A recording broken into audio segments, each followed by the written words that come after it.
قرآن کریم کی آیت، کربلا کا ایک واقعہ، بات آگے بڑھے گی۔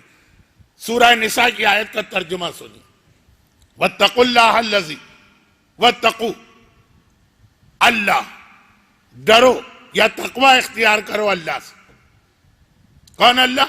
الَّذِي تَسَاءَلُونَ بِهِ، جس کے بارے میں قیامت کے دن پہلا سوال ہوگا، وَالْأَرْحَامَ، اور قیامت کے دن پہلا سوال اللہ کے بعد رشتہ داروں کے بارے میں ہوگا، اللہ اور پھر رشتہ دار۔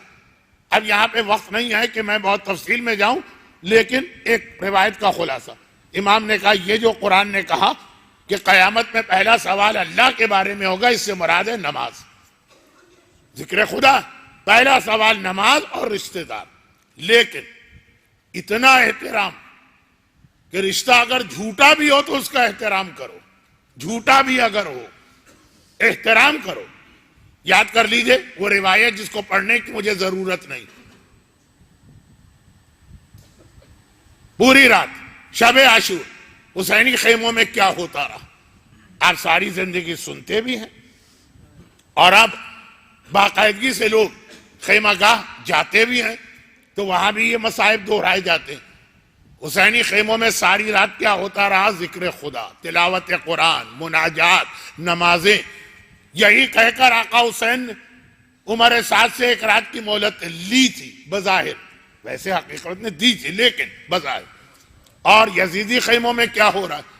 خیمے تو وہاں بھی لگے ہوئے ہیں اور جنگ کی تیاری ہے، کل جنگ ہے، بلکہ عمر سعد کے اعتبار سے جنگ شروع ہو چکی ہے۔ وہ تو یوم تاسوعہ 9 محرم کی سپہر کو پہلا تیر پھینک بھی چکا، جنگ جاری ہے، بیچ میں ایک وقفہ آیا۔ وہاں کیا ہو رہا؟ وہاں سارے بڑے بڑے سردار جمع کیے گئے، جن کے نام بھی میں نہیں لیتا ہوں اس لیے کہ نام زیارت عاشورہ میں آ چکے، لیکن سارے بڑے سردار جمع کیوں ہیں؟ صرف ایک نقطے پر بحث کے لیے، کل تو ہمیں یقینی شکست ہونا ہے، کیسے اس سے بچے؟ 30,000 کی فوج 35 یا 40 کے لشکر کو دیکھ کے یہ کہہ رہی، آقا حسین کا لشکر 70 کا ہو کہ 100 کا، لڑنے کے قابل جوان مرد کتنے تھے؟ بچوں کو نکال دیں، بوڑھوں کو نکال دیں، بیماروں کو نکال دیں، جوان کتنے تھے؟ اب کہہ رہے ہیں کہ کل یقینی ہے ہماری شکست، طے شدہ بات۔ اتنا یقین کیسے ہے؟ عباس کی وجہ سے۔ عقیدے کی بات نہیں کر رہا ہوں، عقیدہ ہمارا ہے، ان کا عقیدہ نہیں ہے، وہ اپنی آنکھوں سے عباس کی بہادری دیکھے ہوئے۔ یہ حالات تو آپ سنتے رہتے ہیں، آقا عباس پہ تو آج کل پورے اشرے پڑے جاتے ہیں، آنکھوں سے دیکھے ہوئے ہیں عباس کی بہادری، تو معلوم ہے انہیں کل تو ہماری شکست یقینی، جب تک کہ حسین کے پاس صرف ایک یہ سپاہی رہے گا۔ 35-40 تو میں نے خالی عدد بتا دیا، ان کی بھی ضرورت نہیں، صرف ایک عباس۔ یہ الگ بات ہے کہ ان کو معلوم بھی نہیں تھا کہ عباس ہی پر کل کے دن ایسی پابندی لگنے والی کہ ہم اور آپ تو برداشت نہیں کرتے۔ آپ مجھے بتائیے کیا آپ برداشت کر سکتے تھے؟ جو یزیدی برداشت نہیں کر سکے، یزیدی، آپ تو صاحب ایمان ہیں، یزیدیوں کا صبر کب جواب دے گیا؟ جب حسین پیاس اصغر کو لے کے آئے۔ اصغر کی پیاس ایسی ہے کہ یزیدی منہ پھیر پھیر کے رونے لگے۔ پورے جہاد کربلا میں عمر سعد کو اتنا پریشان آپ نے نہیں دیکھا ہو، مشق عباس میں بھی پریشان تھا، لیکن وہ بات کی وجہ سے، اگر یہ پانی پہنچ گیا تو اصغر کی وجہ سے پریشان، موقع پر کہ وہ بغاوت ہونے والی ہے۔ جس اصغر کی پیاس نے یزیدیوں کو رلا دیا، آپ کے سامنے وہ اصغر پیاسا اس طرح سے تڑپ رہا ہوتا اور آپ کے پاس طاقت ہوتی، بات مجبوری کی الگ بات، طاقت ہوتی، آپ رک سکتے تھے، آپ صبر کر سکتے تھے، آپ آقا سے بھی کہتے کہ مولا آپ کا حکم اپنی جگہ، اللہ زیادہ سے زیادہ ہمیں جہنم میں جلائے گا نا، اصغر کی پیاس بجھانے کے لیے ہم کو جہنم میں جلنا بھی گوارا، یہی کہتا ہے ایک عام مومن، مگر پھر وہ عام ہی مومن رہ جاتا۔ عباس کیوں بنے؟ اور یہاں بھی ایک اشارہ کر دو کہ عباس سے بھی زیادہ صبر کرنے والے کا نام ہے سجاد، سید الصابرین۔ کل رات کی یہ ساری کل رات کی تیاری ہو رہی ہے، آنے والی کل، لیکن عباس اصغر کی پیاس کو بھی دیکھ رہے ہیں۔ لشکر یزید نے تو صرف ایک بار اصغر کو دیکھا عباس کا تو خیموں میں آنا جانا مسلسل، اور سکینہ کی پیاس کو بھی دیکھ رہے ہیں۔ حسین نے تلوار بھی رکھوا لی، خالی نیزہ لے کے جانا ہے کیونکہ تمہیں جنگ نہیں کرنا، صرف دشمن کو بھٹانا ہے اپنے قریب سے۔ وہ عباس،